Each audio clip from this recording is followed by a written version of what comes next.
This is an unboxing for Bon Jovi's new album, Forever, which yesterday was release date, and I've waited patiently for this album. I pre-ordered it when the pre-orders first showed up for availability, and I have been listening to the two singles, Legendary and Living Proof. I really like them both, and I'm looking forward to the album. So I got a selection of items that I pre-ordered from the website. I haven't listened to the album yet because these just showed up today. So I've been a fan since 2006, 2007. My first concert was the Lost Highway concert in Pittsburgh in 2008, March 2008. So I've been a pretty devoted fan since. So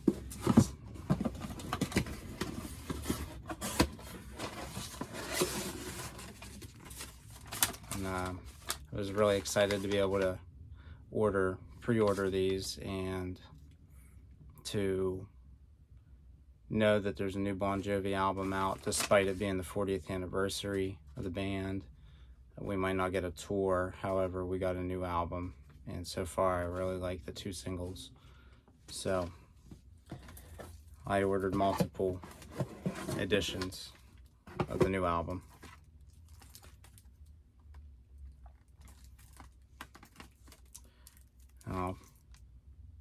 I ordered 2 signed copies, so I'm guessing these are autographed inside, and one I can listen to, one I can keep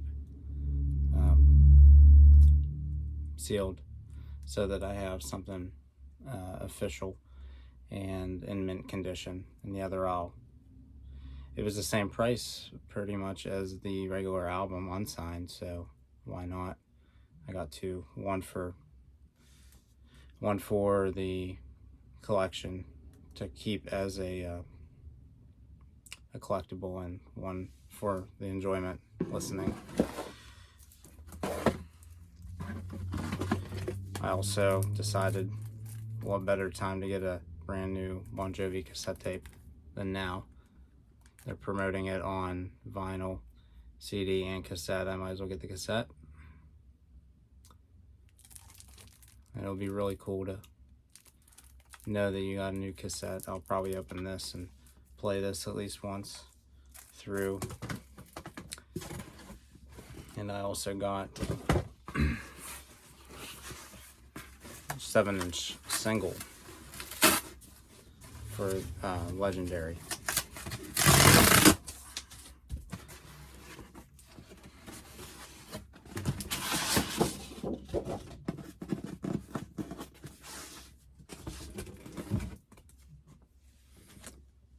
Pretty cool. Translucent or clear. This is the 7-inch single for Legendary. There's the studio version, the album version, and then the B-side would be the radio edit. So I'm assuming a little bit shorter. Yeah, about 20 seconds or so. I don't have the vinyl album. I thought I'd wait, and now that they've announced they have a special colored version on the website, I'll probably order it. But these were a little more rare, I think. So I decided to get all these, and thought I'd wait on the actual LP, full studio album LP, and decide which version I wanted. So in due time I'll have that. So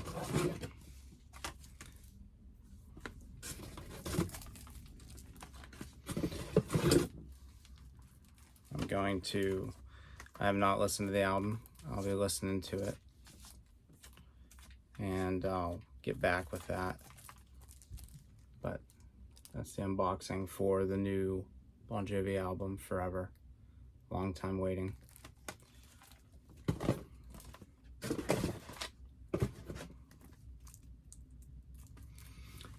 I'm guessing this is signed on the inside. So I'm gonna open it.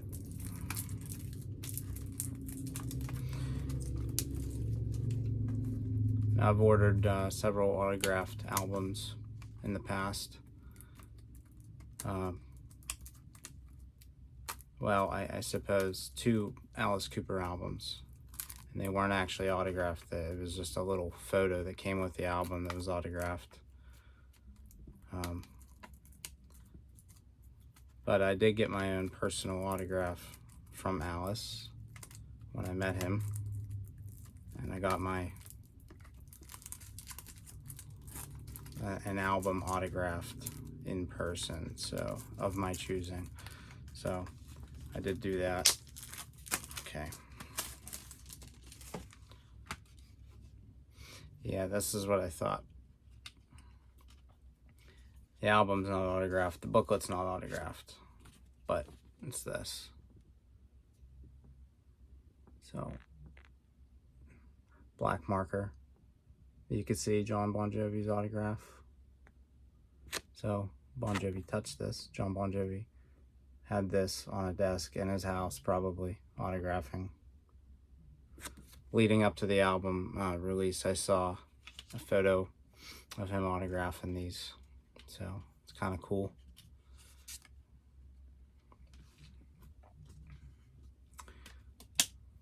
So now I have John Bon Jovi's autograph. There's the disc, the back side. So I'll keep the other sealed, and I'll have this one for viewership. And because it's not on the booklet or the CD, I can always just put this in a sleeve, a safety sleeve, and put it in separate with the other in the display cabinet with the other sealed CD. But still cool. And it was a cheap autograph too, but it was you know, cheap because it was limited on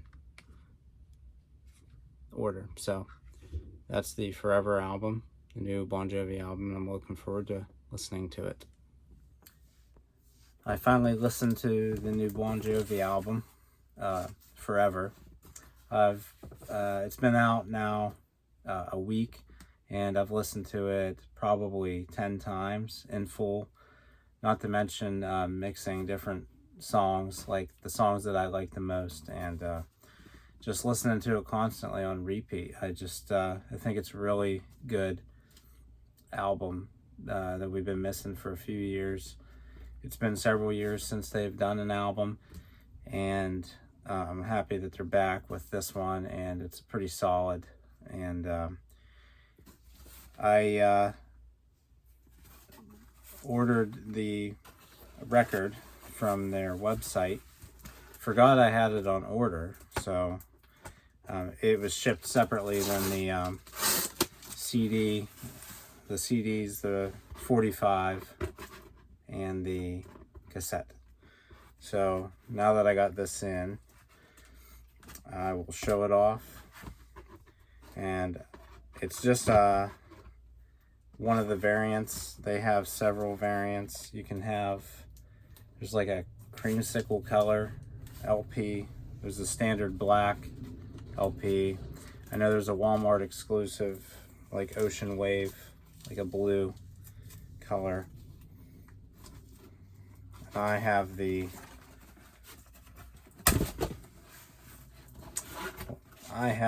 another alternative version, and that is Ocean Waves. It's a colored vinyl, but it's like an Ocean Wave color, probably similar to the one that is the Walmart exclusive. So this is from the website, the new album, Forever. So I look forward to listening to it on the record as well.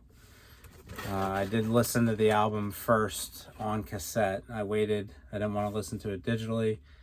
I always go for hard copy first. So I did. I listened to the cassette tape first, and it's Sounds like you can tell it's in like a more analog format, but the music's new, so it sounds like a new album just recorded onto a tape. You can tell the difference, so it was nice because it kind of takes you back when that would have been the standard edition that you would buy at the store.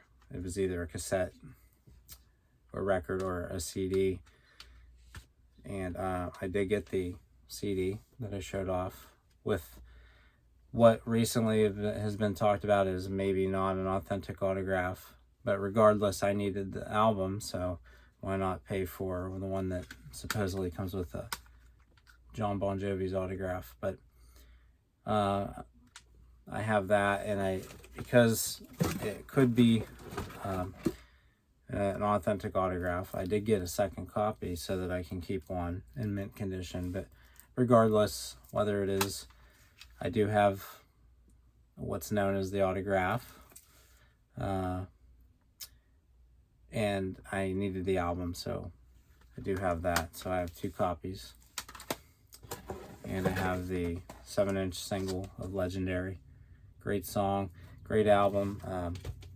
All of these songs on the new album are pretty good, and there's a digital version of the album you can purchase through their website, which has 2 bonus tracks, and hopefully at some point they put out a updated edition of the album on CD at the very least with those, so I can buy them and have a hard copy of those. But Legendary, track 1, great. That was the first single, and it had a music video. I remember when the music video premiered, I watched it live, the live premiere, and was looking forward to the album already, knowing that it was coming out.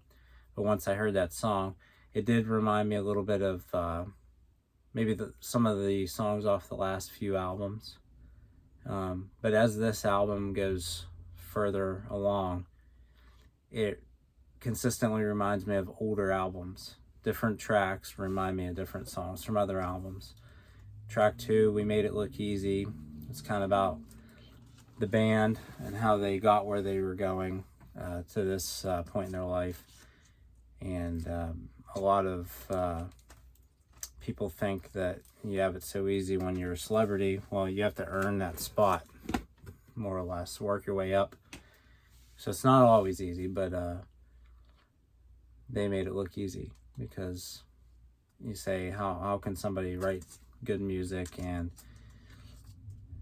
get to a point where you're at, where you're millions of fans later, and sometimes it seems seamless transition from your debut to where you are now, like Bon Jovi has been. So We Made It Look Easy. It's about the band. Legendary is about kind of like John's life, where it stands now. He's kind of, expressing his feelings and how good he feels because of the people in his life and where he's at. And probably a little bit about struggles in the last few years with his vocals being injured, but having the vocal issues that he has had before his prior to his surgery, vocal surgery. So track 3, Living Proof, the second single, my favorite on the album. It's kind of like a throwback to It's My Life or Living on a Prayer with the voice box or talk box. And that, the way it starts out with that, along with the guitars and the drums, everything goes so perfectly with that. And that's my favorite on the album. And it's also, it seems different than the other songs. It seems more hard-hitting or old school, more of like the retro Bon Jovi sound from those kind of like Go and Get It songs, kind of like It's My Life or Living on a Prayer. It's about kind of, you can do it if you want to. You have to work hard for it. And Living Proof pretty much the living proof of being where he wants to be, because he worked for it. So he's a living proof that you can do it. That's possible. Waves, track 4, my second favorite song on the album. And starts off with like a drum beat and a guitar riff, and it gets a little heavier as the chorus goes along. And what you think is kind of like a softer love song turns into like a heavier song toward the end or the middle of the song. And I guess it's there is a track by track commentary videos, like about a minute long a piece, where John talks about track by track what they are and what they mean. That's on Bon Jovi's YouTube page. So watching those and listening to those, you get to know as you go into the album what each song means for him and why he wrote it and how he wrote it. But Waves is kind of like seeing somebody you love, in a sense, and dealing with kind of like he's saying in the song, it has to do with like a woman waving / like waving to you, or the ocean, and just being kind of like a love song in a sense. But the way they wrote it and did the music, the instrumentals are real good. That really helps carry a song, and that's definitely one of the better songs on the album. My second favorite after Living Proof. And again, I like all these songs. These are all great songs. But those two stand out more than most on the album, just my preference. And I've heard good things about other people really liking Living Proof as well, and Waves. So track 5, Seeds. I've heard this commentary from John several times now, that he was in a hotel room in New York, or an apartment, looking over like a park, and people walking by, not really getting to know each other. You're just minding your own business, more or less. And seeds is kind of like being planted in a certain spot in your life. Kind of, you might walk by somebody, and if you don't stop to talk to them, you might never know their story. But that's kind of what that song's about. Kiss the Bride, track 6, about John's daughter getting married, and him giving away his daughter to her new husband. So very sentimental. I heard his commentary on that, saying that he sent it to his daughter and she never commented on it. And maybe that's he's heard other people react to it, but not his daughter yet. But he wrote that for her. You know, it's probably very sentimental for her as well as him. So so track 7, The People's House, which I heard him say was kind of like an outtake from 2020, and it does sound it's of the time between 2020 and now 2024, that it's seems a little like it would go with that album anyway, which it was. But I actually, listening to that album and listen to this song now being put on this new album, it seems like it fits more on here. It doesn't seem as closely related to the others from 2020, less in your face kind of messaging. But People's House is about, you know, maybe people need to stop acting nuts when it comes to overreacting to things now, rioting and everything sort of along those lines. But I really like this one. You can kind of get through the message without it hindering the song, worrying about, you know, it being too political, or, you know, because you want to go into music with no worries. You just want to hear it and have fun. And sometimes songs don't, and albums, and don't do that. Technically, the 2020 album was a political album, but the People's House, I'm glad they kind of kept that off, because now I'll listen to this more because it fits in to this than I would listening to that complete album in a row. Whereas this one I can listen to, and the album's it's like 48 minutes, but it goes by at a fast pace. Before you know it, you're on the last few songs and you just want to click back to the beginning, or replay from the beginning. So, but that's probably my third or fourth favorite, The People's House. So track 8, The Walls of Jericho. Again, I didn't hear anything in the commentary about, at least I don't remember him saying that had a specific message about anything in today's world, but I honestly don't remember the commentary for that one, The Walls of Jericho. I thought I heard him reference The Soul Kitchen, but I don't think it was that song. I can't quite remember. But Walls of Jericho is pretty good. Track 9, I Wrote You a Song, I think is a song he wrote for Dorothea, his wife, and just kind of thanking her, and he wouldn't be where he is without her, being kind of like a solid grounded person to live his life over the years, being in a band but having a family. So she kind of is like the base of the the relationship he has, and being able to live his life through the music and touring and being a celebrity, as well as being a family man, and keeping him grounded in a sense, keeping him down to earth when he needs to be. Track 10, Living in Paradise. Another fun song. This reminded me a little bit of like some of the like Fast Cars, or something like from The Circle. More like this could have been put on the What About Now album. It almost seems like it was a leftover track or something from one of the 2010 albums. Pretty good song. And track 11, My First Guitar.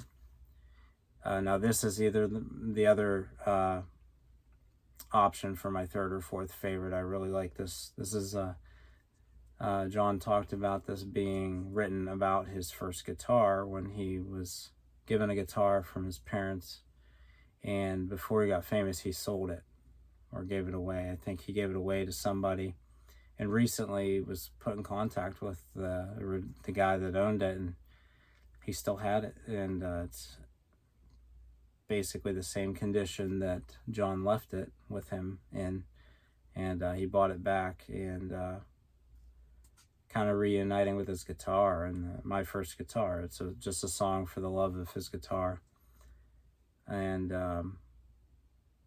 it reminds me of the This House Is Not For Sale, has a song about his guitar. So he does a lot of tribute to the music too, because without the music you don't have the band without the music either. So, but pretty clever, pretty good song.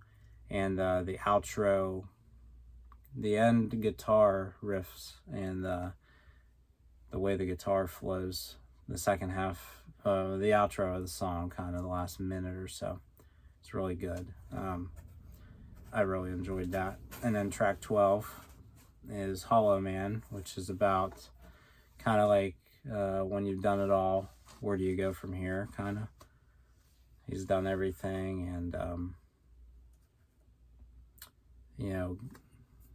I think not on the track by track commentaries on the band's YouTube page, but there was another interview where he did a track by track with somebody, and he talked about that being, kind of, he's, done it all kind of in the in his career, and what's the next step, and God gave him the ability to do all this, and now what's next, what's he meant to do next, and just kind of like a sweet end of the album, kind of like Legendary, talking about, to start the album, talking about the band and his and John's well, maybe not just the band, not just John, but the band themselves as a unit, and kind of where they are now. The beginning and end of the album, it's kind of good bookends for, you know, where they started and where they're at, and going forward. I'm not sure what the digital songs are that I haven't listened to them. Track 13 and 14 on the digital album. So hopefully we get a hard copy, or I'll eventually listen to them. If I can't own them, I'll listen to them at some point, but I would like to have a physical CD. This House Is Not For Sale, I think I have 3 copies of that, with different tracks on each edition. So that's Bon Jovi's Forever album. So everything that I have, and I'd like to get like a shirt or some sort of promo for the album, and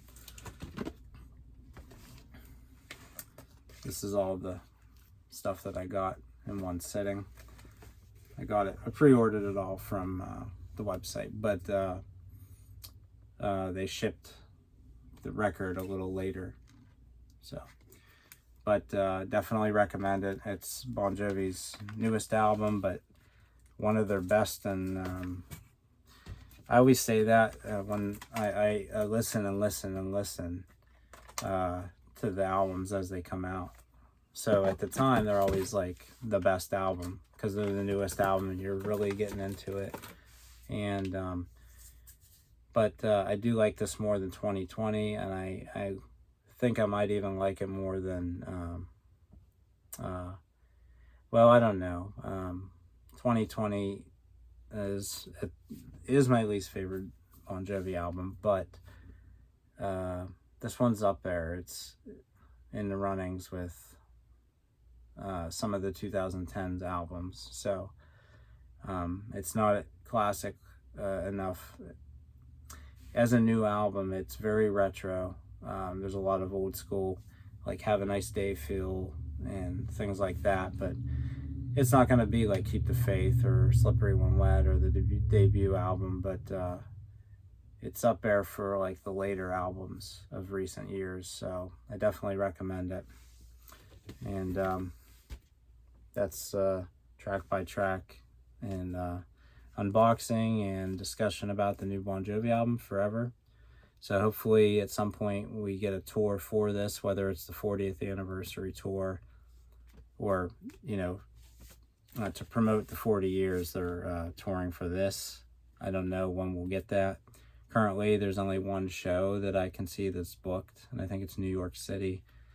As far as a tour, I don't know when we'll get one, but I am happy that this is out, and I look forward to, you know, going to see them at some point when the tour finally happens. But that's Bon Jovi's Forever.